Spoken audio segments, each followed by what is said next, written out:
Tombs of Amascut is here, and it brought some new items with it. This is actually my second video testing out some of these juicy rewards, so if you want to check out the other one, I'll put a card or a link on screen or something. The last thing we bought and tested was the Osmumten's Fang, and while it had its uses here and there, it definitely isn't something you're going to see people running around with constantly. Well, in this video, I'm going to buy the full Masori outfit, the new best in slot range armor. Masori armor actually only requires 30 defense to equip, but it can be upgraded to a fortified version by breaking down Armadyl armor pieces. That's a tongue twister. The fortified version has the same accuracy and range strength, but a small prayer bonus and substantially higher defensive bonuses, which are going to be useful in endgame content. After nearly 9 years of Arma being the best in slot ranged armor, it has finally been replaced. The big factor that we're going to be looking at here isn't the sizable accuracy increase, even though that is pretty relevant, but the ranged strength increase. The full set gives a whopping 8 ranged strength bonus, and to give you an idea of how much that actually is, the Necklace of Anguish gives 5, Xeric Vambraces and the Ava's Assembler only give 2. Some of you guys probably saw in the last video that I already had buy offers in for all of the Masori armor pieces. Now, it's been a few hours and the chest and legs have not bought, but the helm did. After selling the Fang in the last video and actually gaining a little bit of money, I have some high hopes, but I am still expecting to lose about 100 mil. If I lose more than that, that would kind of suck, but it is what it is. I want to test new stuff, and I know you guys like seeing this. And if you do like seeing it, make sure you leave a like on the video, comment, and subscribe to the channel. Oh, that is quite a bit more expensive than I expected. The legs bought for 890, and the top bought for a little bit under 950 mil. Oh my god, I really hope I can sell this back without losing more than like a couple hundred. First things first, of course, you gotta give it the fit check. Full Masori, honestly, I think it looks pretty fire. The only thing I can say that I don't like is that it's kind of similar to the Pyromancer outfit, just a little bit darker, but it's not obviously that similar. Just at a first glance, that's what it makes me think of. Well, the first thing I'm noticing is that this does not look good with the Assembler Max Cape. I cannot wait till they release the ornament kits because that just looks really, really awkward. Let's go ahead and test the max hits here with the blowpipe, and I don't know if the Twisted Bow works on the POH dummy, but we'll be able to tell pretty quick. So the hits with a blowpipe in previous best in slot, which is Arma, and this is Dragon Darts by the way, is a 29. And with full Masori on, the max hit goes all the way up to a 31. Now you might be thinking, 2 max hits, that's not that crazy. 2 max hits for a blowpipe is very, very crazy and an absolutely massive DPS increase.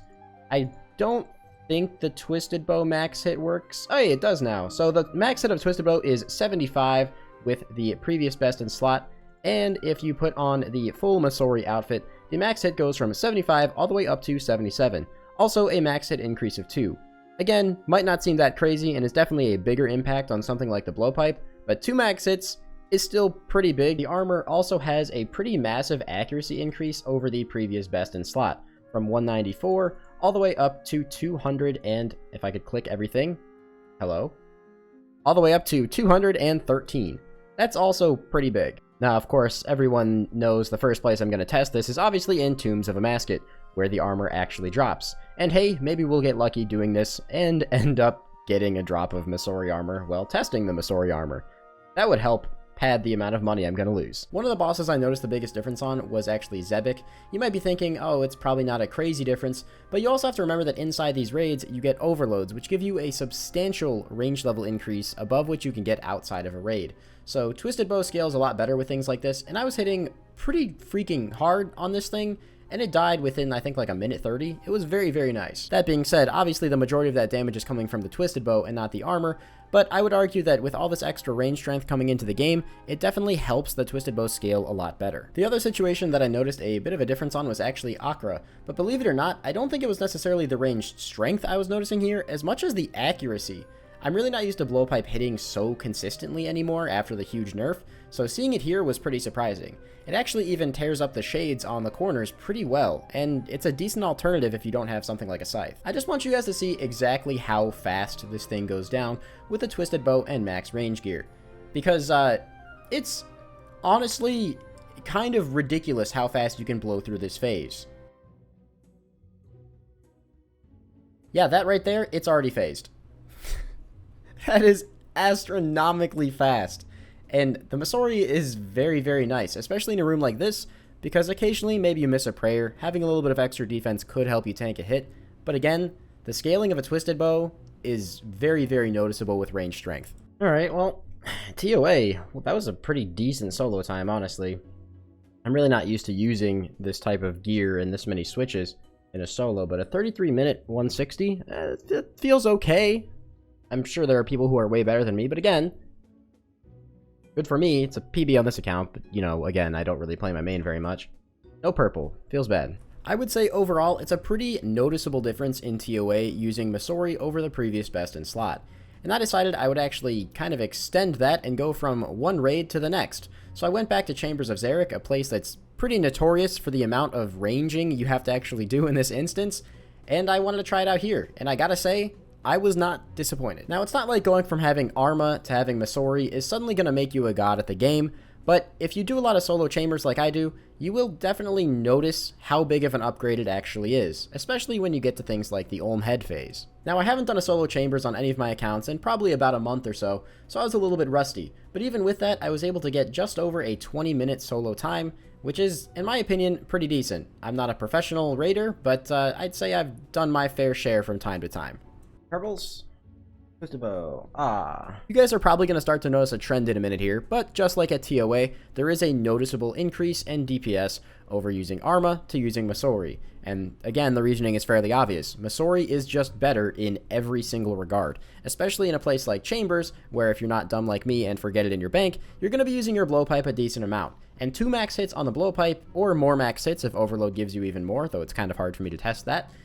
It's going to be massive, and you're going to notice. One of the places I've been most eager to test this is actually Nex. Just like the Fang, I think this is where the Masori is going to shine brightest, because a lot of people do small team Nex with Xeric crossbows already. This is going to give you higher accuracy on a very high defense boss, and, you know, a little bit of range strength to bump up your average bolt hits. Doesn't hurt either. But because I don't own a Xeric crossbow, I had to buy one of those for this video too.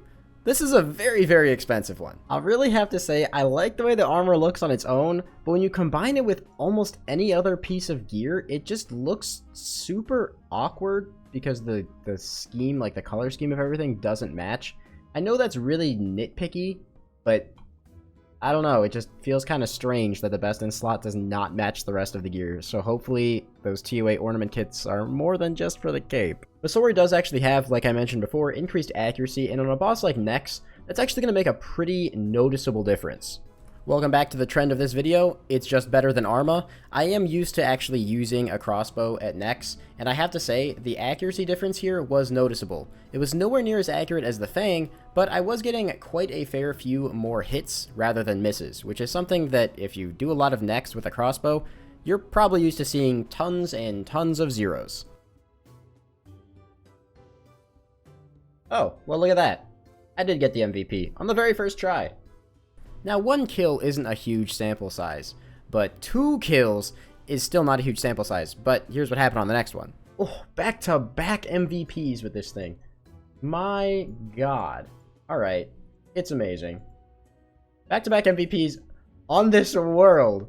That is crazy. Now, I didn't end up getting MVP every kill. That would be absolutely insane if I did. A lot of it comes down to bolt procs on a world like this in the long run anyway, but 2 back-to-back kills in a world with like 20 to 40 people, I would say is pretty decent. On top of that, like I said, I was mostly here to kind of check the accuracy of it, and it did feel like it was hitting quite a bit more than I'm used to without having the Masori armor. Well, I think I'm going to stop testing it next there. Unfortunately, that one was my MVP. It totally felt like it should have been. I had 3 bolt specs there. But that just kind of goes to show you it's a little bit random here. We did get 2 in a mass world with 40 plus people, which is, in my opinion, pretty darn good still. But in a small team, I can see this armor being a noticeable upgrade over Arma. That being said, if I have to compare it to the Fang that I tested in the last video, I'd have to say I think that's going to shake up the next meta a lot more than this will. But it'll still be used, of course, on Phase 2 when you just should not be meleeing the boss. Okay, now don't laugh, but there is one more place I want to test this, and it's Zulrah. Who does Zulrah? It's nearly 2023. I'm a main account, I don't care. Well, some people still do it for the pet, and honestly, it's just kind of fun to test this at places where it's going to be extremely relevant, and Zulrah is definitely one of those places. And give it a couple kills and just see if we notice a difference with the blowpipe here. So I started with a couple kills, generic Zulrah, you know, use your mage gear, switch into your range gear, use the blowpipe, but it still felt fairly inaccurate. And then I decided to try a T-bow only kill, and I just have to show you guys what happened.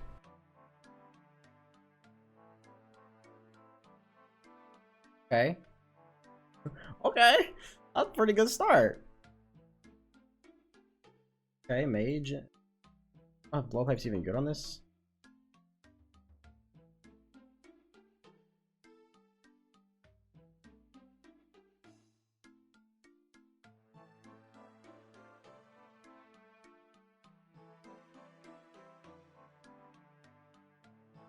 Damn, I could have killed. Come on. Finish it off, finish it off.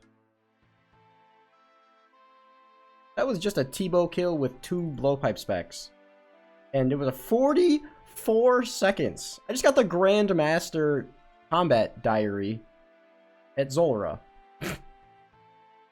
I got the Grandmaster task, man. I like just T-bow only pretty much. That's ridiculous. The bad thing about the range strength here is that Zulrah does, for some reason, I feel like this is a little outdated now, but it still has a damage cap. So you notice that T-bow was only able to max hit a 50 here. I kind of hope that they decide to remove that because honestly, this boss isn't really crazy good profit or anything for anyone anymore. If you're doing it with a T-bow, chances are it's just because you want to get the pet or the mutagens or something. But that's I would say a pretty good sign for the armor that on my 3rd kill, I got the Grandmaster time. And now comes the hard part. You see him walking up to the Grand Exchange. He's got multiple items to sell. This is not going to end well. So first things first, I'm going to just sell the Xeric crossbow and van braces that I bought for this video and see if we get any money back from that. Alright, so it looks like all we lost on the van braces was like a mil from the GE tax. It's a really good start. Very good start. What did I buy the bow for? Oh my god, so far we've lost like only a couple mil. This is fantastic. This is the part I'm really scared of. Is the Masori. The very, very expensive portion. Uh-oh. Oh no, they're not selling for like 50 mil under each. The mask hasn't sold yet. Took a massive hit on the legs. 745 mil. And what did we buy them for? 890. Oh, that's okay. That's just 150 mil loss. Body, we lost about another like 120 mil. Cool. It's not as terrible as I expected. I'm going to wait a little longer for this helm to sell, but it's pretty safe to assume that I'm going to lose another 50 to 60 mil on that as well. Bring our total just over like a little over 300 or so million GP loss to make this video. You know what? Worth it. Honestly, Masori looks pretty cool. It's very, very strong and a massive upgrade over Arma.